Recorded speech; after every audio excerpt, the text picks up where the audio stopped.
श्री ओम नमः सिद्धेभ्यः। जय श्री महावीराय नमः। जय श्री परम्पराचार्य गुरुवे नमः। जय श्री उमा स्वामी गुरुवे नमः। जय श्री शांति सागर गुरुवे नमः। जय श्री विद्यानंद गुरुवे नमः। मोक्षमार्गस्य नेतारं भेत्तारं कर्मभूभृतां ज्ञातारं विश्वतत्त्वानां वन्दे तद्गुणलब्धये।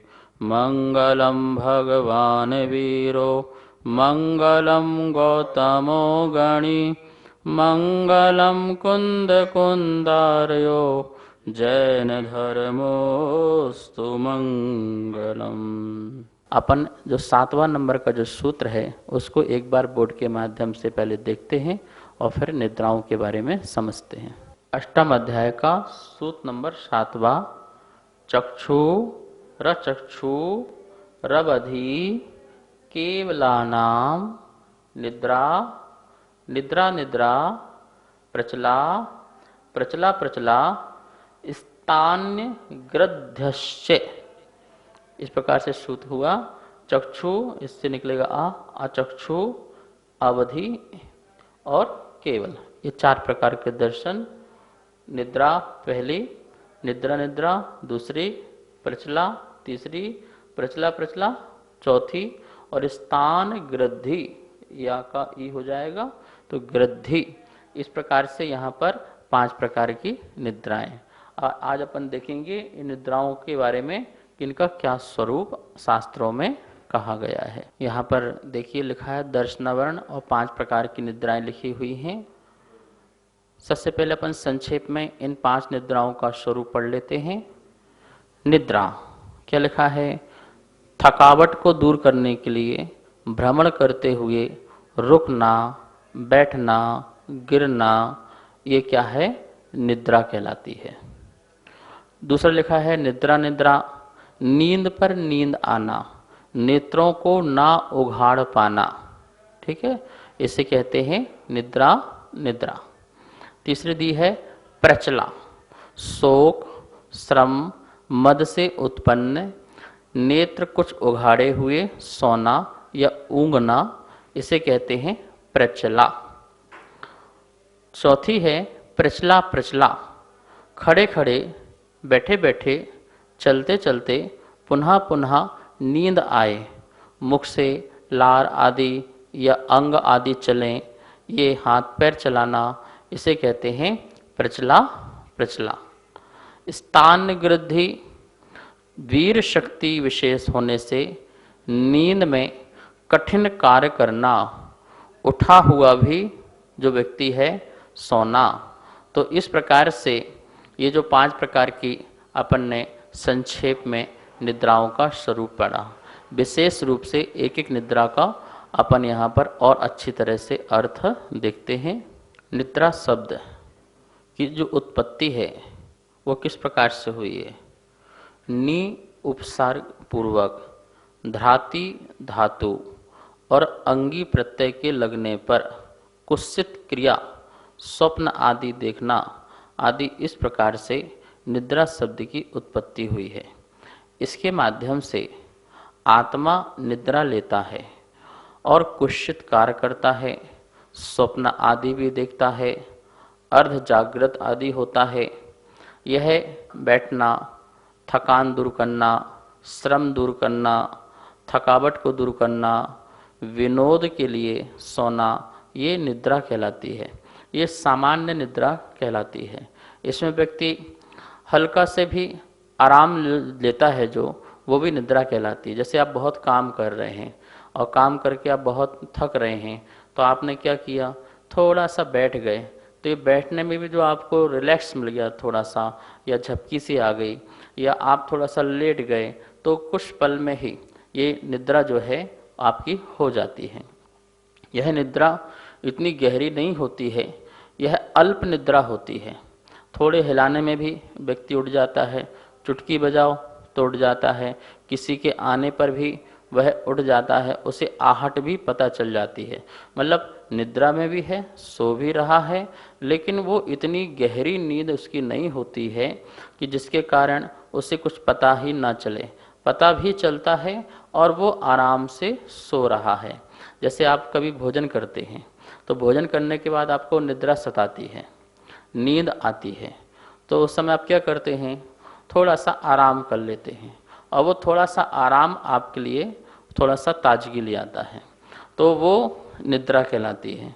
आचार्य भवन कह रहे हैं कि यह निद्रा बिल्कुल ऐसी होती है जैसे कोई भारी वजन अपने सिर में उठाए हो, ठीक है ना, ऐसा लगता अति भार लिए हो और बहुत ज़्यादा मतलब कि परेशान से हो गए हों और अब रहा नहीं जाएगा, अब थोड़ा सा बैठ ही जाओ या थोड़ा गिर ही जाओ, थोड़ा लेट ही जाओ, इस प्रकार का जब विचार आता है तो आचार्य उन कहते हैं उस समय जो है वह निद्रा का समय होता है।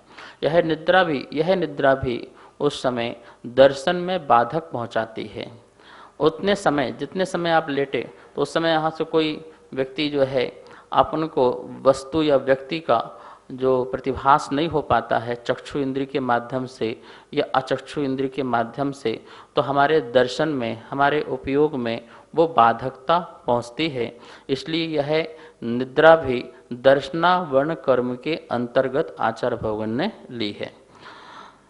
निद्रा के उदय से जीव की किस किस प्रकार से दशा होती है, इसके लिए धवला में, राजवार्तिक में, अनेक ग्रंथों में आचार्य भगवान ने कहा है, निद्रा प्रगति के तीव्र उदय से जीव अल्पकाल सोता है, उठाए जाने पर भी जल्दी उठ बैठता है और अल्प शब्द के द्वारा भी सचेत हो जाता है। ये निद्रा की विशेषता ध्यान रखना। अभी जो दूसरा नंबर निद्रा आएगा वो अलग है। अभी मात्र निद्रा दर्शनावर्ण कर्म की बात चल रही है कि अल्प शब्द करने पर भी वो तुरंत क्या होता, सचेत होता है।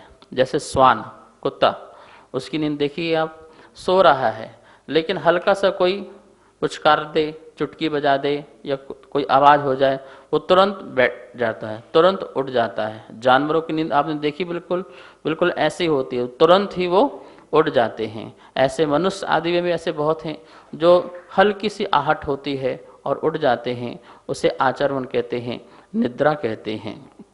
निद्रा प्रगति के उदय से गिरता हुआ जीव जल्दी अपने आप को संभाल लेता है, मतलब वो गिर भी रहा है तो अपने आप को तुरंत संभाल लेगा। तो ये निद्रा प्रगति के उदय से ऐसा होता है। थोड़ा थोड़ा कांपता रहता है, सावधान सोता है, कांपता भी रहता है और सावधान पूर्वक सोता है। ये दोनों बात जो हैं धवला पुस्तक की 6वीं में आचार्य भगवान ने कहा है। राजवार्तिक में कहा है कि निद्रा दर्शनावर्ण कर्म के उदय से तम अवस्था हो जाती है। तम मतलब अंधकार। जैसे अंधकार में कोई वस्तु रखी है वो आपको दिखाई नहीं देती है, तो वह बाधक क्या हो गया, अंधकार उस वस्तु को दिखने में बाधक हो गया।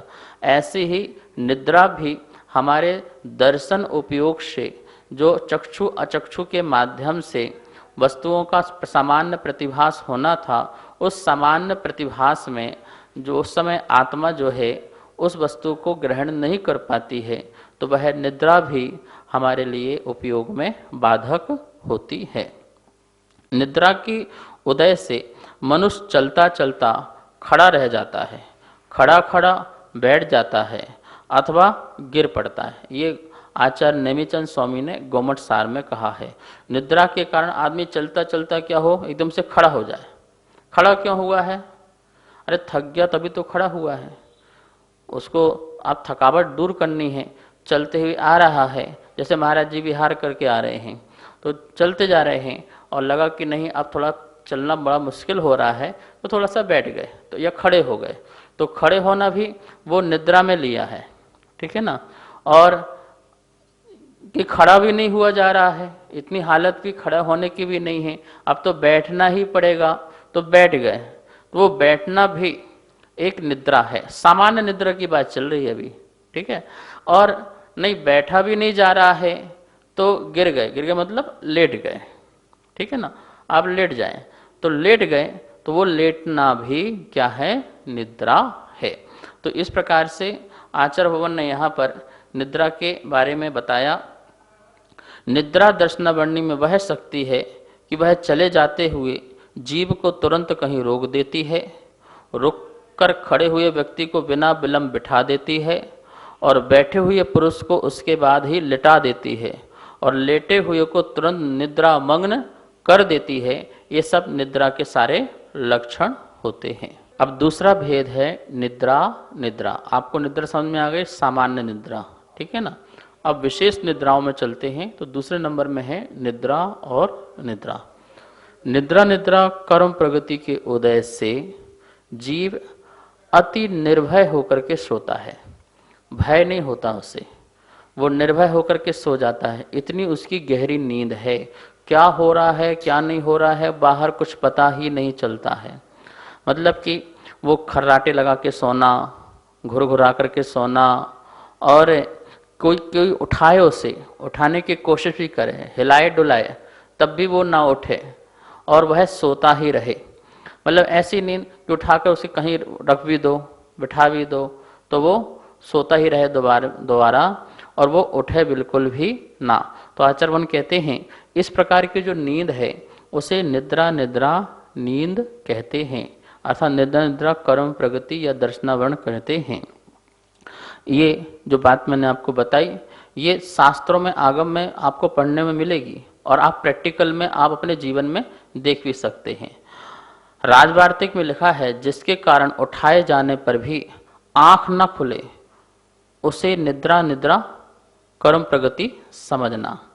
निद्रा के ऊपर पुनः निद्रा आना, अभी आपने निद्रा पढ़ी थी, पर निद्रा के ऊपर निद्रा निद्रा आना, बार बार सो जाना, उठे सो जाना, उठे सो जाना।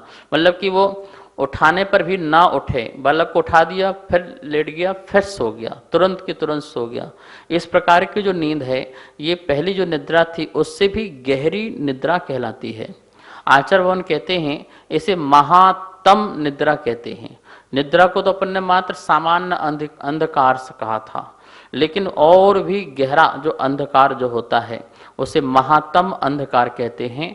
ऐसा महातम अंधकार कि जिसमें सिर्फ अंधेरे के अलावा और कुछ भी ना दिखाई दे। मतलब तुम्हारे पास में कोई वस्तु रखी भी हो या कोई खड़ा भी हो तो वो भी ना दिखाई दे, उसका भी एहसास ना हो पाए। ऐसी गहरी निद्रा जो कहलाती है वो महातम निद्रा कहलाती है।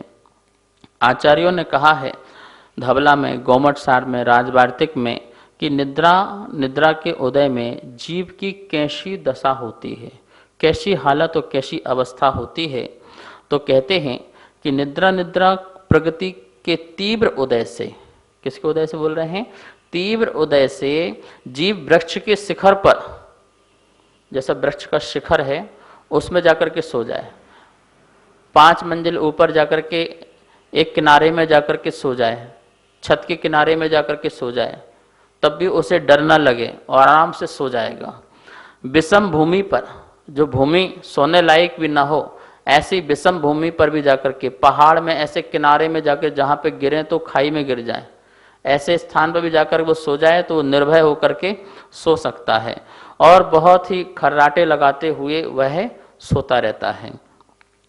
आचार्यवन कहते हैं कि बहुत प्रकार की सावधानी करता है यह निद्रा सोने में, परंतु नेत्र खुलने को सामर्थ्य नहीं होता है।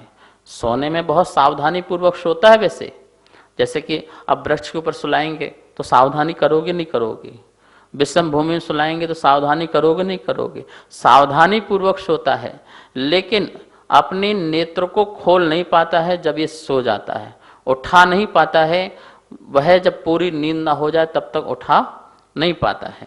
और भी आचार्यवन कहते हैं कि यह निद्रा इतनी जबरदस्त होती है कि व्यक्ति जो है उसको एक स्थान से दूसरे स्थान पर उठा के रख दिया जाए तब भी उसकी निद्रा जो है वो भंग नहीं होती है।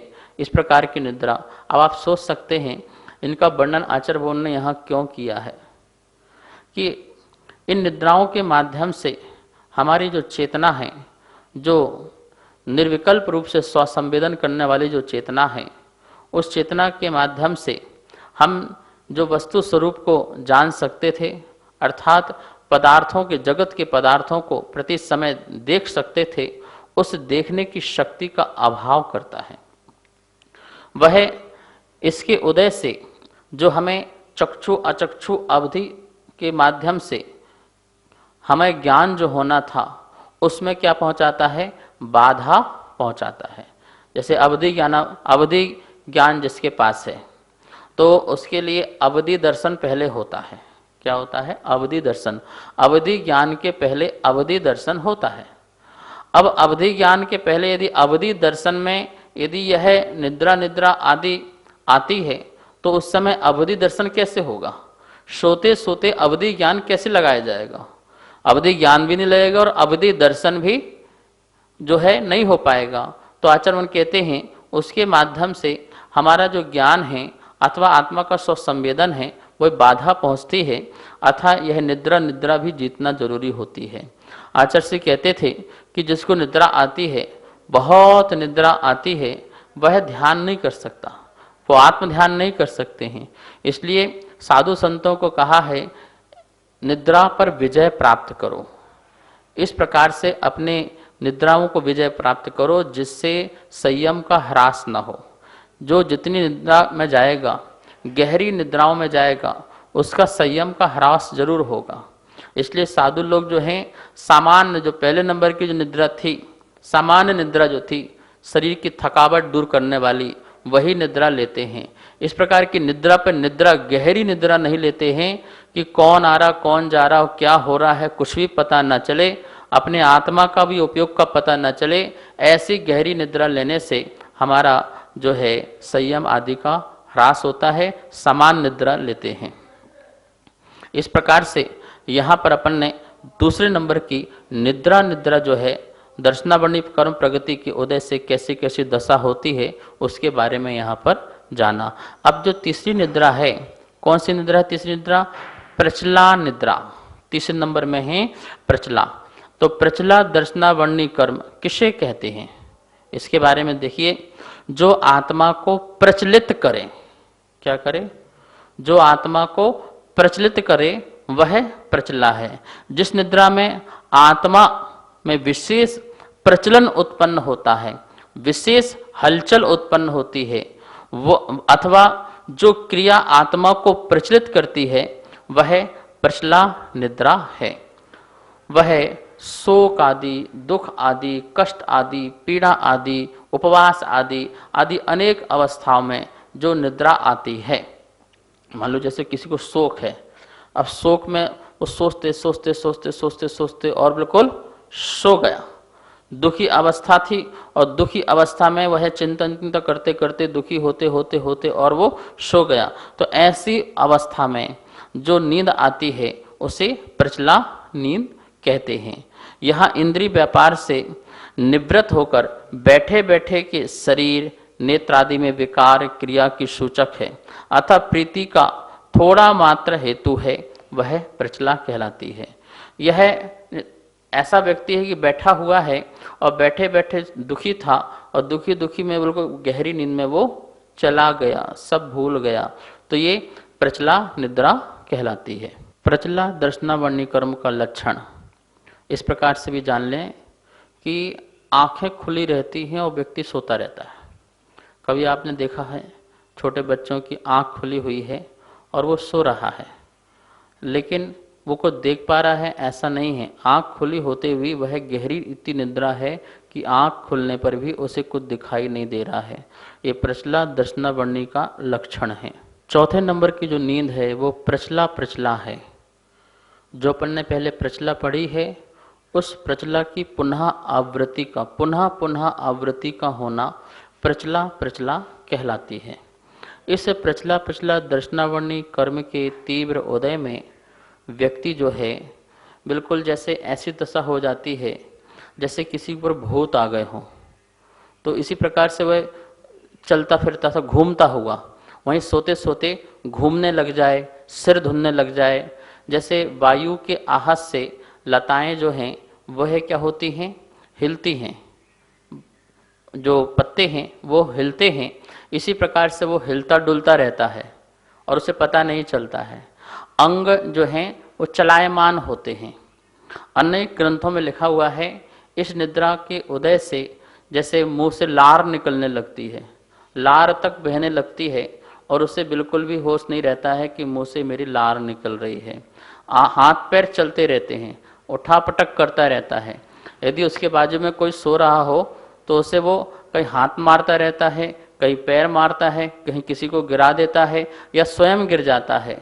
इतनी गहरी नींद होती है कि उसने क्या किया उसे कुछ पता ही नहीं चलता है। धवला में आया हुआ है कि प्रचला प्रचला प्रगति के तीव्र उदय से बैठा या खड़ा हुआ, मुंह से गिरती हुई लार सहित तथा बार बार कपते हुए शरीर, सिर युक्त होता हुआ जीव निर्भर सोता है। उस अवस्था में भी वो निर्भर सोता है, उसे भय किसी प्रकार का नहीं रहता है। तो हस्त पाद आदि चलाना, हाथ पैर घुमाना, स्वयं घूम जाना। कभी भी देखो सिर तो आपका दक्षिण की तरफ होगा और जब सो रहे हैं तो पता चला कि सिर आपका उत्तर की तरफ पहुंच गया, पैर एक तरफ हो गए, सर एक तरफ हो गया। तो इस प्रकार से पता ही नहीं चलता कब वो घूम गया और कब इस तरफ उस तरफ हो गया।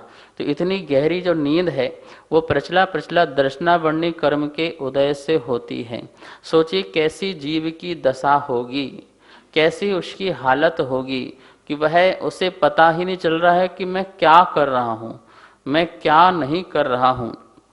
आचार्यों ने कहा है यह प्रचला प्रचला दर्शनावर्णी कर्म का उदय ऐसा है कि उसको सुई भी चुभाओ, उसको कांटे भी लगाओ, उसको बाण आदि से छेदन भी हो जाए तो उसको पता ना चले। जैसे मान लो कि आपके पैर के अंगूठे में चूहा आया और चूहे ने आपको कतरना प्रारंभ किया, तो आपका वो पैर भी कतर दिया, वहाँ से ब्लड भी निकल गया और आपको पता नहीं चला। कभी ऐसा होता कि नहीं होता है?